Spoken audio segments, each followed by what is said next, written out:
안녕하세요. 백두산 금융연구소의 백두산입니다. 3월 18일 목요일 밤 9시 47분입니다. 오늘 코스피 코스닥 양시장 둘 다 상승 마감했죠. 코스피가 코스닥보다 약간 더 강했습니다. 어제는 코스닥이 강하고 코스피가 약했는데 오늘은 반대죠. 오늘은 코스피가 강하고 코스닥이 약했어요. 뭐 아무래도 코스피가 강했던 거는 이유가 있겠죠. 파월 의장이 좀 거시경제적으로 좀 어떤 중요한 경제 전망 이런 걸 이야기했으니까 어, 전반적으로 시장에 관련된 이야기를 했으니까 시장에 관련된 큰 지수나 대형주가 움직이는 게 정상적인 상황일 겁니다. 뭐 파월 의장이 뭐 예를 들어 뭐 주식 매수 쪽으로 이야기를 했는데 그런 이야기를 듣고 코스닥에 있는 이상한 조그마한 종목을 살 수는 없잖아요, 그죠? 파월 의장이 주식을 사라고 한다면 대형주나 지수를 이야기하는 거겠죠. 아무튼 그런 의미에서 보면은 그래서 뭐 코스피가 오늘 좀 강하게 올랐다라고 볼 수가 있겠죠. 네, 아무튼 오늘 시장 내용을 좀 살펴보면은 결과적으로 오늘 갭상승을 많이 했죠. 어젯밤에 파월 의장이 뭐 유동성이 어쩌고 저쩌고 하면서 뭐 좋은 얘기를 해줬고 성장이 어쩌고 저쩌고 하면서 좋은 얘기를 해줬다고 갭상승을 좀 많이 했습니다. 어제 음봉을 거의 극복한 상태로 출발을 했죠. 다 극복은 아니고 어제 음봉의 시가 부근에까지 갭으로 떠서 출발을 했단 말이에요. 그랬는데 원래 이렇게 되면 뭐냐면은 거의 전날의 하락세를 거의 다 극복한 상태이기 때문에 시가부터 오늘은 굉장히 많이 오를 수도 있었던 날이란 말이죠. 아침에 말씀드렸다시피 오늘은 원회의가 나올 가능성도 있는 날이긴 했어요. 근데도 불구하고 아무튼 이 오늘 시장의 특징은 올랐다가 밀렸다라는 점이 좀 독특한 좀 점이라고, 좀 기억에 남는 점이라고 할 수가 있을 것 같아요. 장중에 저점도 많이 낮췄었죠. 장중에 시가 밑으로 한번 떨어지기도 했었고, 아무튼 누군가 위에서 좀 팔아치운 날이다라고 좀 볼 수가 있을 것 같아요. 물론 상승 마감이긴 합니다만은 제 개인적으로는 오늘의 시세를 이렇게 생각을 하고 있어요. 지금 시장이 거의 뭐 두 달 가까이 이제 뭐 옆으로 비리비리 기어가고 있는데, 결과적으로 시장이 기어가는 이유가 뭡니까? 시장에 눈에 드러난 악재가 금리가 올라가고 있다라는 게 시장에 지금 악재로 작용하고 있는 거죠. 모두들 다 아시지 않습니까? 뭐 인플레이션이 올라가고 금리가 올라가기 때문에 주식시장이 떨어진다. 이제 이거는 뭐 많이들 알고 있는 것일 텐데요. 근데 이런 이슈가, 그런 금리라든가 인플레이션 관련된 이슈가 이게 무슨 뭐 북한이 핵미사일 쐈다, 뭐 북한이 뭐 탄도미사일 쐈다라는 그런 식의 어떤 일회용 이슈가 아니잖아요. 그거는 마치 비유를 하자면은 당뇨병 같은 그런 이슈라는 거죠. 평생 동안 그냥 가지고 시름시름 등어리에 짊어지고 가야 되는 그런 악재라는 겁니다. 약간 당뇨병 같은 그런 악재인데, 이제 오늘의 움직임은 약간 오늘 오전까지, 어젯밤 미국 그리고 오늘 오전까지 코스피의 모습은 약간 나 당뇨병인데 오늘 하루는 파월 의장의 은총에 힘입어서 모든 걸 다 잊고 오늘은 빵도 먹고 콜라도 먹고 믹스커피도 한 잔 먹어볼란다, 약간 이런 식으로 행동한 게 오늘의 모습이 아니었을까라는 생각을 좀 해보고 있어요. 사실 결과적으로 또다시 파월 의장이 어제 했던 이야기를 또 하는 건데, 이게 어제 사실 파월 의장의 이야기는 결과적으로 따지고 보면은 이게 시장에 좋은 게 아니었거든요.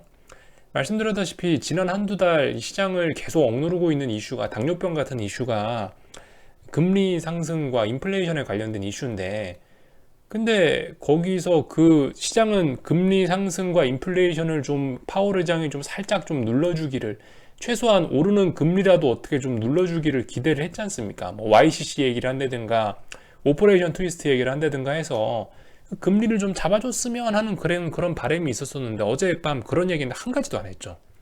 사실 그러니까 어젯밤에 파월 의장은 시장에 우호적인 이야기를 한 게 아니에요. 그냥 평상시 자기가 했던 얘기 똑같이 한 건데, 근데 이제 그냥 투기꾼들이 거기에 그냥 발을 맞춰서 그냥 파월 의장이 뭐라 했으니까 오늘 하루는 주식을 올려볼까? 약간 이런 느낌으로 좀 주식을 올린 게 아닌가라는 이런 생각을 하고 있어요. 아무튼간 그 파월 의장이 했던 얘기는 결과적으로 제 생각에는 시장의 호재가 아닌데 시장 참가자들이 하루 정도 잘못 받아들인 것 같다. 더군다나 뭐예요? 지금 오늘 3월 18일인데요. 내일 3월 19일이 미국 선물옵션 동시만기일이거든요. 그러니까 미국도 지금 파생상품에 관련된 이익이 워낙 많이 걸려있기 때문에 파월 의장이 그런 이야기를 해도 지금 시장을 그 파생에 대한 이익 때문에 어떻게 뭐 하지 못하는 게 아닌가라는 생각을 좀 개인적으로 좀 해봤습니다. 아무튼 미국 만기일, 이번 주가 미국 만기주라는 것도 좀 여러분들이 이번 주에 주식 시장을 보면서 좀 감안하셔야 되는 부분이 아닌가 싶고요. 아무튼 이제 FOMC하고 뭐 그런 이야기들은 좀 적당히 하고, 아무튼 뭐 기술적으로 제가 드릴 이야기는 지금 상황에서 별로 없습니다. 아무튼 뭐 어딘가를 넘지 못하고 417을 넘지 못했네요. 뭐 이런 이야기 정도. 아, 여기 오늘 보시면 뭐 412부터 갭 상승을 했는데 여기 갭이 보이시죠? 뭐 이런 이야기 정도 할 수가 있겠죠. 제가 여기서 뭐 더 딱히 드릴 말씀은 없고, 뭐 콜옵션 같은 경우 한마디 하자면 이게 지금 콜옵션인데요. 결과적으로 이 오늘도 상승 마감입니다만 음봉이죠. 별로 그렇게 이건 지지력이라고 할 수가 없습니다. 지지력은 빨간 게 나와야 지지력이죠. 그죠? 아무튼 콜옵션을 보시면 중요한 자리가 결과적으로 이 자리란 말이에요.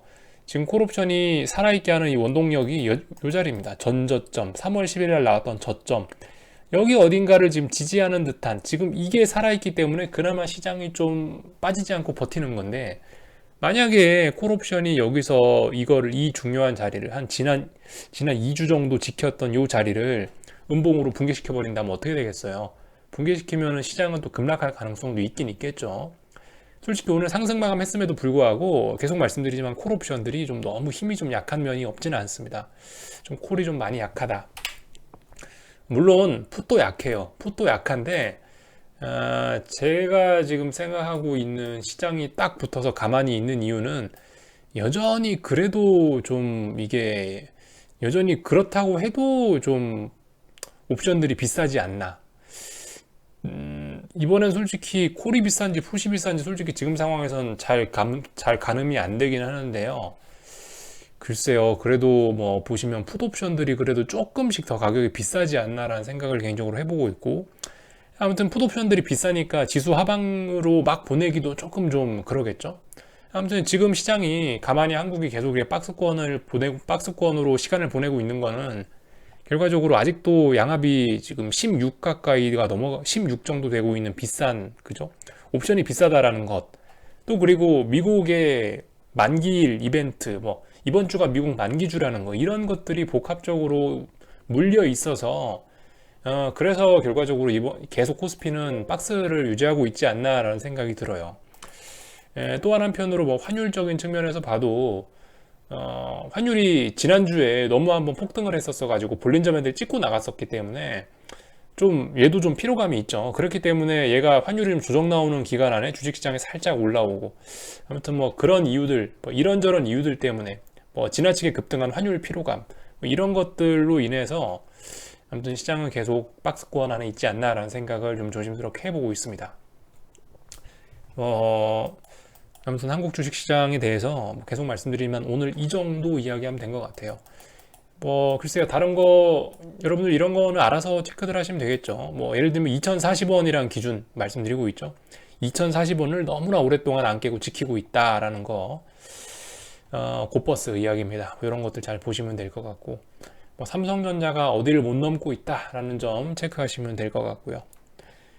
코스닥 시장 같은 경우는 상승 추세로 한번 갔다가 지금 다시 이제 넥라인 중요한 라인 밑으로 내려와서 상승 추세가 일단 잠시 좀 멈춰 있기는 한데, 어쨌든 단기 상승 추세는 계속 유지 중이다, 그죠? 이거 본격적으로 좀 돌파한 차, 이번에 만약 이 라인 돌파한 차 가면 좀 신뢰도가 높아지긴 할 겁니다. 4,650원짜리 돌파한 차 가면 그죠? 좀 신뢰도 높아질 거다, 뭐 이런 이야기 정도 드리고 있습니다. 아무튼 요즘에 이게 그 시장이 계속 박스권에 갇혀 있다 보니까 이 잡다한 잡음들이 많습니다. 잡음들. 제가 안 그래도 오늘 여러분들 리플에다 좀 많이 달아놓긴 했는데요. 오늘 제가 좀 강조드리고 싶은 이야기는 그겁니다. 잡음하고 신호를 좀 구분하자. 요즘 혼란스럽지 않습니까? 그죠? 뭐 주식시장 보고 있으면은 또 대세 상승할 것 같고, 또 폭등할 것 같고, 또 뭐를 보면은 떨어질 것 같은데 안 떨어지고, 헷갈리지 않습니까? 이렇게 비추세가 오랫동안 지속될 때일수록 잡음과 신호를 좀 구분을 잘 해야 된다라고 생각해요. 주식시장을 관찰하는 데는 굉장히 많은 기준이 있죠. 뭐 환율을 갖고 판단할 수도 있겠고, 삼성전자를 갖고 판단할 수도 있겠고, 뭐 셀트리온으로 판단할 수도 있겠고, 선물로 판단할 수도 있겠고, 옵션으로 판단할 수도 있겠고, 다양한 기준들이 있지만 지금 이제 제가 영상에서 꾸준히 말씀을 드리는 어떤 지금 시장의 핵심적인 부분은 결과적으로 금리하고 달러죠. 그거 두 가지가 신호라고 생각합니다. 잡다한 것들, 이런 눈에 띄는 많은 것들이 있지만 이런 많은 숫자가 우리에게 혼란을 줄 수도 있다. 뭐가 신호고 뭐가 잡음인지 좀 구분을 해야 되겠다. 이럴 때는 차라리 뭐 헷갈리면은 한두 가지 기준으로 좀 압축을 해서 시장을 보시는 게 어떻겠냐라는 이야기를 좀 드리고 싶습니다. 중요한 게 뭐다? 치솟고 있는 금리하고 강한 달러다. 요거 두 가지가 사실상 가장 핵심적인 요인이니까, 뭐 물론 단기적으로 주식시장은 투기 바닥이니까 뭐 파월의장이 아무리 이상한 소리를 해도 주식시장은 오를 수 있고, 파월의장이 아무리 좋은 소리를 해도 주식시장은 떨어질 수 있어요. 이런 게 약간 잡음일 수 있다는 거죠. 제일 중요한 거는 환율하고 달러의 추세가 아닌가라고 생각하고 있고, 그래서 좀 그런 부분, 혼란스러우신 분들, 그런 거 위주로 환율 차트하고 뭐 10년물 금리 차트 이런 것만 보시든가요. 좀 그런 식으로 하시면은 좀 마음이 편하지 않을까라고 해서 이런 이야기를 좀 드리고 있고요. 오늘 참 리플 보다 보니까 한 분이 좋은 지적을 해주셨는데, 뭐 FOMC 성명 전문 번역에서 보면은 이런 이야기가 있다. 야, 보면은 뭐 연준은 완전 고용과 물가 안정 목표를 향해서 뭐 매달 최소 국채 800억 달러와 모기지 담보증권 뭐 400억 달러를 늘리는 것을 지속할 것이다라고 써 있다. 그러니까 이런 것들이 시장에 호재로 작용하지 않냐라는 이야기를 하셨는데, 합치면 1200달러거든요. 합치면 매월 1200억 달러인데, 근데 이거 뭐 이번 월물부터 뭐 이번 3월부터 이번 4월부터 뭐 1200달러를 사겠다는 게 아니고 꾸준히 사주고 있었어요. 여기 기사 좀 검색해 보시면은 여기 이미 저기 매월 1200억 달러 규모의 자산 매입을 꾸준히 실시하고 있었습니다. 꾸준히 실시하고 있었는데도 불구하고 지금 계속 금리가 오르는 거예요. 그렇기 때문에 저 정도 1200달러 뭐 요 정도 사주는 정도로는, 요 정도 채권 매입 해주는 걸로는 지금의 금리를 잡을 수가 없다는 게 이미 확인된 사실이죠. 그죠? 요런 점 짧게 말씀드리고요. 오늘 뭐 나온 뉴스 같은 거 좀 말씀드릴 거 좀 한두 가지만 좀 보고요. 사실 뭐 특별히 여기서 오늘 뭐 나온 건 없고, 제가 하나 좀 여러분들께 말씀드리고 싶은 기사는 요겁니다. 브라질 물가 발 금리 인상 6년 만에 기준금리 2에서 2.75%로 올렸다라는 거. 요거를 좀 인상 깊게 좀 보셔야 될 것 같은데요. 그러니까 지금 미국은 나 완화적이다, 나 완화적으로 할 거야 라고 하고는 있지만은, 나 기준금리는 2023년까지 안 올릴 거야 라고 이야기는 하고 있지만은, 그럼에도 불구하고 어째 이 시장 논리가 독특하게 돌아가가지고 하여튼 금리가 자꾸 슬슬 오르고 있어요. 그렇게 오르고 있기 때문에, 그렇게 금리가 오르면 이제 문제가 뭐겠습니까? 이제 그러면 가장 약한 고리들, 뭐 브라질이라든가 뭐 아니면 대표적으로 하여튼 여러 신흥국들이 있을 겁니다. 뭐 우리가 아는 대표적인 그런 약한 고리들이 뭐 예를 들면 아르헨티나, 뭐 브라질, 또 무슨 나라 있을까요? 좀 큰 나라들 중에는 뭐 이탈리아 이런 나라들이 있겠죠. 이렇게 좀 여러분들이 평상시에 뭐 IMF의 구제금융을 좀 많이 받았던 그런 불량한 나라들, 그런 나라, 뭐 예를 들면 터키도 해당될 수 있겠네요. 그죠? 그런 나라들이 기준금리를 이제 못 참고 올릴 수밖에 없는 상황이 오고 있다라는 거. 이게 심각하다라는 겁니다. 그나마 지금 한국은 어느 정도 좀 건전한 나라 축에 속해서요. 상당히 건전한, OECD 중에서 상당히 건전한, OECD가 아니죠. 지금 전 세계에서 상당히 건전성이 있는 그런 국가가 되었기 때문에 그나마 뭐 이렇게 인플레이션 압력에 이렇게 금리를 올리는 이런 불상사까지는 아직은 한국은 없는데, 지금 보시면 시장 상황이 이게 심상치가 않다는 겁니다. 브라질 같은 나라들은 이미 기준금리를 올려야 될 만큼 뭔가 지금 시장 상황이 조금씩 문제가 생기고 있다라는 거. 그죠? 브라질은 뭐 코로나 안 왔습니까? 그죠? 브라질도 병 걸려갖고 사람들이 배실배실 하잖아요. 그죠? 브라질도 힘든 상황인데 여기서 기준금리까지 올려야 된다면은 얼마나 이게 쇼크가 크겠습니까? 하여튼 무슨 문제가 있으면 제일 약한 이런 신흥국 고리부터 터져나가기 시작한다. 아무튼 브라질 같은 나라들이 금리를 올리기 시작했고, 제가 알기로 이번 중가에 또 터키하고 또 몇몇 나라들이 또 하여튼 금리를 인상할 예정이 있다고 합니다. 그래서 그런 부분들, 시장이 전 세계가 어떻게 돌아가나 약한 고리들 좀 이런 위주로 좀 보시면은 좋을 것 같습니다. 그래서 하여튼 브라질과 관련된 이야기를 했고요. 오늘 뭐 이제 중국 쪽 보면 되겠죠. 중국 그 유동성 공급은 아무튼 계속 안 해주고 있는 모양이에요. 유동성 공급은 계속 0인 것 같고 보니까 이 사람이 안 올리는 거 보니까 유동성은 계속 특별히 0으로 가는 것 같고요. 이 금리 이거 오래간만에 좀 한번 같이 보고 넘어가면 좋을 것 같아요. 15금리라고 저번에 말씀드렸죠. 리보 금리의 중국판 15금리인데 이 보시면은 지금 전 세계 금리가 다 영향을 받고 있다. 제가 방금 전에 브라질 기준금리 올렸다라는 이야기도 드렸는데 중국에 있는 15금리 이런 것도 지금 보시면은 다들 고점이 어느 정도 좀 높아졌죠. 이런 점들을 좀 볼 수가 있겠습니다. 자금 시장이 하여튼 참 독특해요. 미국은 돈을 자꾸 푼다 그러고 있는데 현실에서는 파월 의장의 상상 바깥의 현실 세계에서는 뭔가 좀 돈들이 좀 빨려 나가는 듯한 모습이 좀 보이고 있습니다. 하여튼 중국 같은 경우 이렇게 보시면 15금리 이런 것들이 심상치 않다. 그죠? 저점이 확실히 높아지고 오버나잇 같은 게 이런 게 좀 위험한 건데 오버나잇 같은 거 잘 봐야겠죠. 돈 하루 빌리는데 금리 부담이 이게 높아진다면 2008년 금융위기 직전에 리보 금리가 엄청나게 치솟았던 적이 있거든요. 오버나잇 금리가 그런 점들 좀 생각을 해보시면서 이런 단기 금리들도 중국 같은 나라의 이런 단기 금리들도 좀 심상치는 않구나라는 점 정도. 물론 이게 아직 이걸 보고 뭐 주식을 팔아야지 이런 건 아닙니다. 이거는 그냥 이제 건강 상태가 좀 안 좋구나라는 정도로 받아들이면 되는 것 같고 아무튼 그래요. 이게 이런 흐름으로 가고 있다라는 거 정도를 좀 보여드리고 싶었습니다. 그래서 이런 거 정도 보면 될 것 같고요. 자, 이제 그 중국 위안화하고요, 뭐 달러 인덱스하고 이런 것들 좀 몇 가지 살펴보고 마치도록 하겠습니다.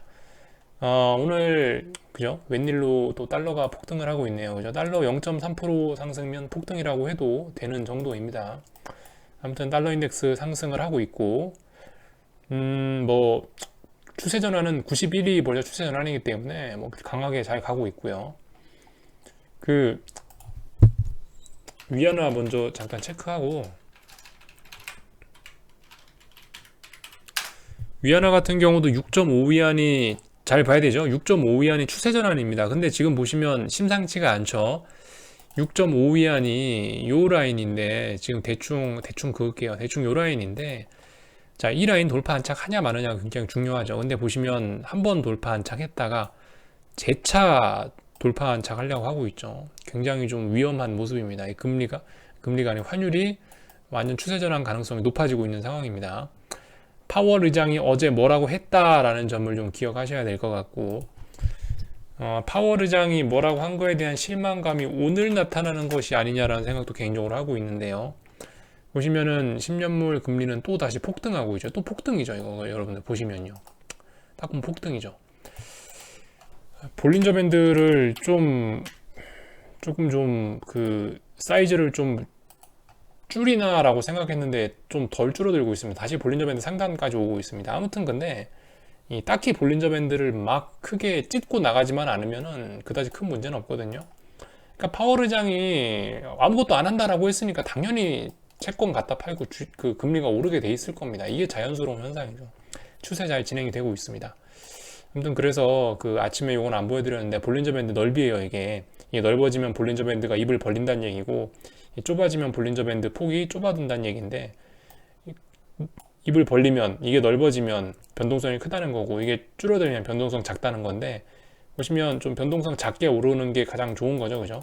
요즘 보시면 아무튼 그렇게 변동성을 확대시키지는 않고 적당히 어느 정도 견딜 수 있는 선에서 좀 오르고 있긴 합니다. 근데 아무튼 자꾸 이렇게 볼린저 밴드 상단을 건드리면서 째는 거는 솔직히 많이 오르기를 바라시는 분들 입장에서는 별로 안 좋긴 하죠. 아무튼간 잘 가고 있어요. 잘 가고 있어. 아마 이게 오늘 밤에 발목을 잡으려고 할 것 같다는 생각은 듭니다. 약간 당뇨병을 잊었다라는 생각이 자꾸 들어요. 어제 있었던 일이. 물론 확인을 해봐야 되겠지만은. 그리고 말씀드렸다시피 오늘 만기일도 있지 않습니까? 내일이 미국 선물 옵션 동시 만기이기 때문에 또 그런 점도 분명히 주식시장에 영향을 미치긴 하겠죠. 이런 점들 좀 체크하셔야 될 것 같고요. 당연히 추세 전환돼서 잘 가고 있는 겁니다. 뭐 딱히 뭐 제가 뭐라 드릴 말씀 없고, 이게 시그널이라고요. 이게 신호고 다른 건 잡음이죠. 그죠? 달러하고 금리가 올라가고 있는 게 신호고 다른 거는 잡음이다. 다른 거 볼 거 없다라는 이야기 드리고 있습니다. 방금 보셨다시피 달러도 우상향이고 금리도 우상향입니다. 이런 상황에서 별로 한국이 좋았던 적은 없었던 것 같아요. 자, 이거는 우리나라 원달러 환율인데요. 지금 보시면 1125원, 뭐 26원 요 정도 와 있습니다. 지금 이제 1127원, 1127.5원인가 여기 자리가 어떤 중요한 또 하나의 라인인데 어젯밤에 붕괴시켰다가 이제는 다시 저항이 됐죠. 아무튼 다시 여기까지 일단 올라오려고 하는 모습이 나오고 있다라는 거 볼 수 있을 거고, 오늘 낮에 좀 환율을 좀 유심히 좀 지켜보고 있었는데, 참고로 이번에 고점을 찍었던 게 1145원인가 그렇거든요. 1145원짜리 이번에 고점 찍었었는데 이 자리가 굉장히 중요한 자리입니다, 여러분들. 그러니까 굉장히 좀 중요한 메이저한 저항 자리예요. 왜 그러냐면은 여기 뒤로 좀 넘겨보시면 여기는 이 자리 2018년도부터 해서 2018년 7월부터 해서 2019년 4월 달까지 요 구간 안에 박스권이었거든요. 환율이 요 구간 안에 박스권 그리다가 1145원이 저항이었거든요. 박스권 저항이 1145원이었는데 이 자리를 장대 양봉으로 돌파한 착 하고 나서부터 본격적으로 이제 또 새로운 우상향 추세가 시작이 됐거든요. 그리고 나서 이제 이 1145원이 붕괴되고 나서 이제 다시 와장창창한 건데, 그렇기 때문에 1145원이란 자리도 좀 굉장히 중요하게 좀 우리가 봐야 될 자리인 것 같다. 약간 1145원이 원달러 환율의 좀 센터 자리인 것 같습니다. 여기서부터 여기까지 움직이는데 1145원이면 대충 가운데 자리 정도 되는 것 같고요.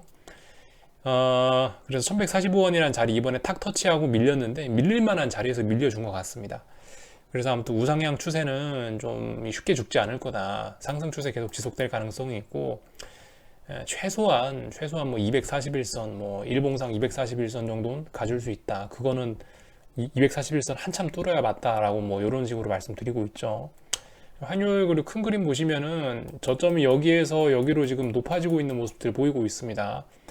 조금 큰 그림으로 보면요, 원달러 환율 조금 큰 그림으로 보면은 언제부터 우상향이에요? 2014년부터 우상향이죠. 2014년부터 해가지고 좀 이런 식으로 지금 우상향 하고 있습니다. 우상향 이런 식으로 해서 우상향 하고 있고요. 그죠? 아무리 못 가도 박스권 상단. 만약에 여기서 무슨 위기가 와서 오버슈팅 나온다라고 하면 훨씬 더 많이 오를 수도 있겠죠. 이런 큰 그림 정도는 한번 좀 확인하고 가시면 좋을 것 같아요. 지금 이 박스권 하단에 와 있고 여기에서 뭐 RSI가 우물권으로 들어가서 뭐 저점 언더슈팅이 나왔었고 여기서 241선과 이격도가 어떻게 됐고 이런 점들 말씀드렸죠. 그리고 나서 실제로 반등이 나오고 있는 상황이고 최근에 반등이 좀 셌기 때문에 좀 되돌림도 좀 나오고 있다라는 점들.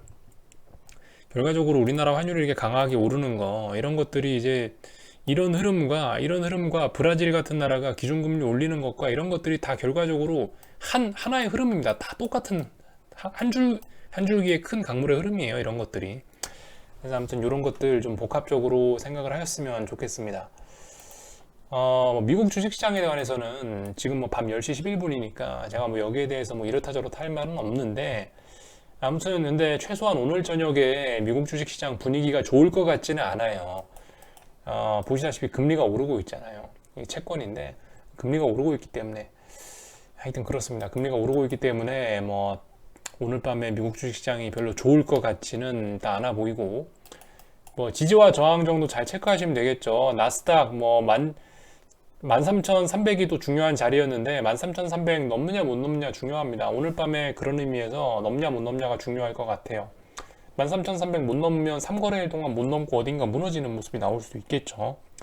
이걸 말씀드리는데 나스닥이 그리고 여기서 이렇게 올라오는 사이에 너무 지금 갭이 많이 떠 있고 텀벙텀벙 올라왔습니다. 사실 그래서 이 부분도 별로 그렇게 믿음직스럽지는 않습니다. 이렇게 상승한 것도요. 신뢰도가 좀 떨어지긴 해요. 그래서 만약에 여기서 꺾인다고 한다면은 뭐 다중고점 뭐 이런 것들을 만들어내는 모습이 완성이 되겠죠. 나스닥 지수 보시면 다중고점 이 위쪽에 어딘가에서 저항을 자꾸 만드는 모습이 나오긴 나올 겁니다. 그래서 뭐 미국 주식시장에 대해서 뭐 제가 지금 특별히 더 뭐 드릴 말씀은 없고, 변동성 지수 20이란 자리에 와 있으니까 잘 보자라는 이야기 드렸고요. 잊지 마셔야 될 게 미국 선물 옵션 동시만기라는 거, 그거 잊으시면 안 될 것 같고요. 비트코인 같은 것도 한 번씩 쳐다보세요. 비트코인 같은 거 보시면 오늘 누가 그러던데, 여기 써있죠. 오늘 뭐 마크 모비우스라는 사람이 비트코인 급등이 미국 증시 상승을 이끄는 동력이라고 이렇게 써놨는데 맞는 얘기예요. 그죠? 말씀드렸다시피 비트코인이 하나의 좀 대표적인 위험 자산으로서, 버블의 대장으로서 얘가 시장을 이끌고 올라가는 측면이 있습니다. 그렇기 때문에 뭐 비트코인 같은 것도 한 번씩 체크를 해보세요. 분위기가 어떤지. 그리고 이 친구들도 지금 대부분 여기 어디 전고점, 여기 어디 부근에서 좀 움직임이 좀 둔화되는 이런 모습들이 좀 보이고 있는 것 같긴 합니다. 그래서 뭐 오늘 이 정도까지만 이야기하겠습니다. 중요한 이야기는 다 한 것 같고요. 아무튼 지금 시장은 당뇨병을 앓고 있다. 금리 상승과 인플레이션이라는 당뇨병을 앓고 있다라는 거, 스물스물 당장 죽이지는 않더라도 이게 서서히 사람 잡고 있다라는 정도를 좀 기억을 해주셨으면 좋겠습니다. 여기까지 하고 마칠게요. 궁금한 거는 리플 남겨주시고요. 내일 아침에 뵙도록 하겠습니다.